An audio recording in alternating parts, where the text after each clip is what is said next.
Thanos claquant des doigts, Dark Vador détruisant une planète, Jason empalant des adolescents. Vous vous êtes jamais demandé qui de ces méchants a fait le plus de morts? Qui est le plus sanguinaire? Alors oui, tuer un par un, c'est moins efficace que déclencher une guerre ou exploser une ville. Voilà pourquoi on a créé plusieurs catégories. On va nommer le méchant le plus meurtrier dans chaque genre du cinéma. Qui a fait le plus de morts dans les films d'horreur?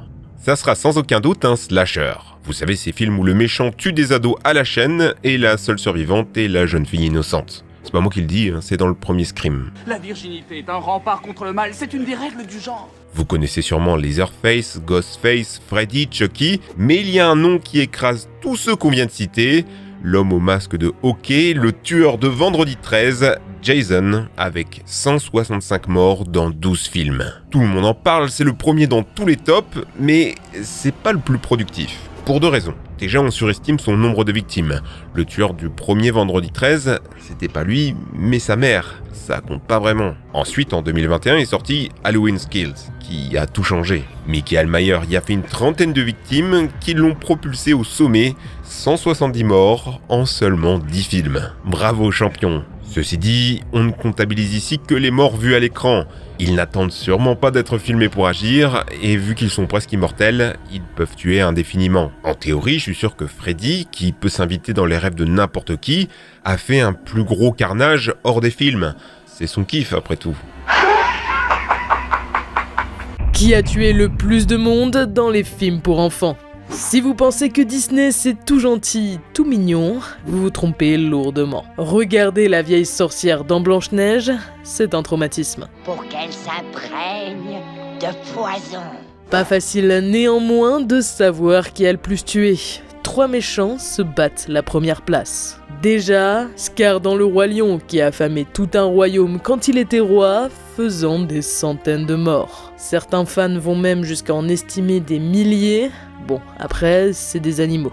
En deuxième, Frollo dans Le Bossu de Notre-Dame, prêt à brûler une famille pour donner l'exemple et à génocider tous les bohémiens de Paris. Un bon millier de personnes. Le film commence quand même sur lui qui tue la mère de Quasimodo et qui hésite à finir le bébé. Super Disney. Mais non, le plus meurtrier c'est le troisième, Shen Yu dans Mulan. Chef de l'armée mongole, sous son commandement, ses soldats ont tué des milliers de civils et de soldats chinois. Si dans le film on peut voir qu'ils ont pillé une ville, dans une scène coupée, on devait carrément voir une scène de massacre. À lui seul, il a dû tuer des centaines de personnes. On est en guerre, ce n'est pas très étonnant. Et si en plus de ça on ajoute les morts des soldats sous son commandement, ouais, Mulan c'est probablement le Disney le plus sanglant.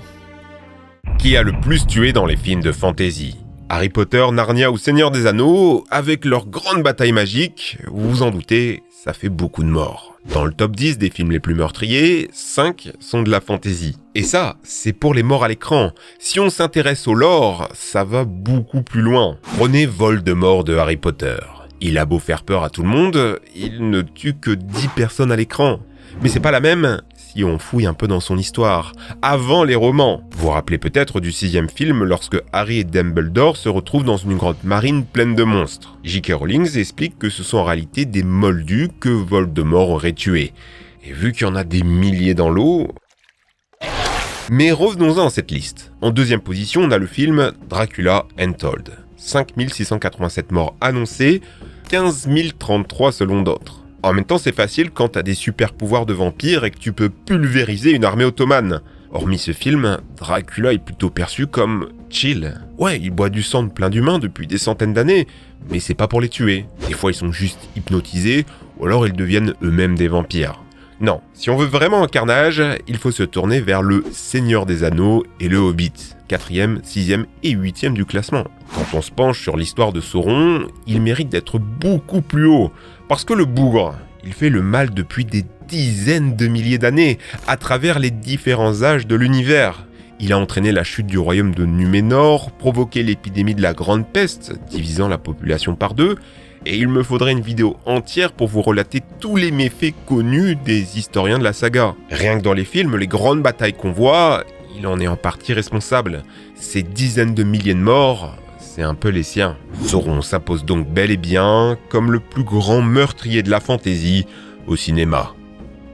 Qui a le plus tué dans les films de monstres? Comment ne pas parler des lézards géants qui détruisent des villes? Ça doit bien augmenter le compteur de morts, ça. Mon préféré, c'est Bibendum Chamallow dans SOS Fantôme. Beaucoup trop drôle. Bon, après, il n'a détruit qu'une petite partie de New York. 10 000 morts, en gros, un petit joueur. Les monstres les plus badass sont sûrement les kaiju, des figures centrales du cinéma japonais. Il y a un papillon géant, une tortue et même un dragon à 3 têtes. Mais le plus connu, c'est bien sûr Godzilla.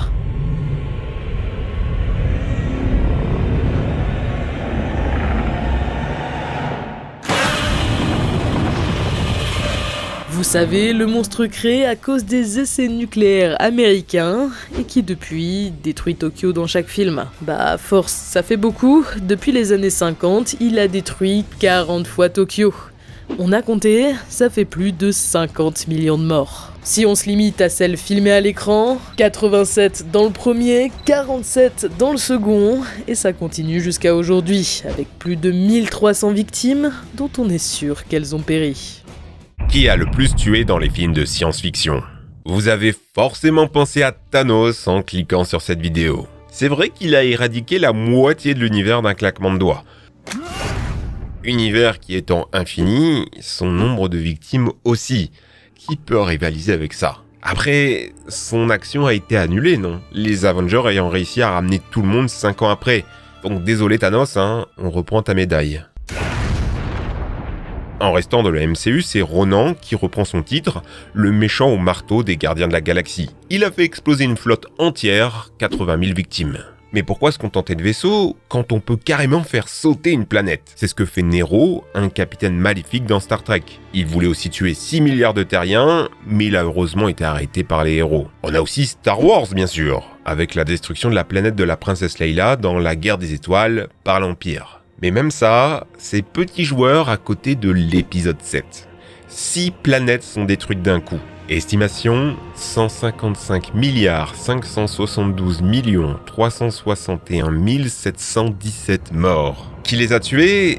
Bonne question. C'est celui qui donne l'ordre, le général Hux, l'espèce de rouquin inutile. Il est sous les ordres du suprême leader, qui est en réalité lui-même un pantin de l'empereur. Ouais, c'est un peu n'importe quoi cette trilogie. Du coup, indirectement, l'empereur est le méchant qui a fait le plus de victimes au cinéma, avec une toute petite dizaine de ses propres mains. Bref, vous l'aurez compris, que ce soit lui, Thanos, Sauron, Godzilla et les autres, évitez de croiser leur route. N'hésitez pas à voter pour votre favori en commentaire et de vous abonner pour soutenir la chaîne, ça nous fait vraiment plaisir. Allez les amis, ciao!